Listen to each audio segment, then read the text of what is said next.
Hello everyone. I'm gonna show you how you can be able to create this amazing cinematic saturation in DaVinci Resolve. Let's get started. As we can see here, I've already imported the clip into my timeline. And now first, we're gonna switch to the color page. From here create a new serial node by using the keyboard shortcut Option or Alt plus S.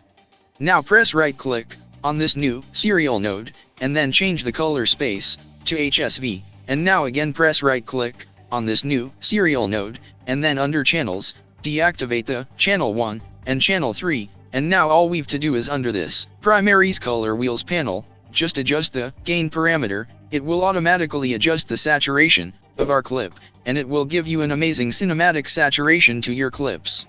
If you found this video useful, please like and subscribe. Happy editing!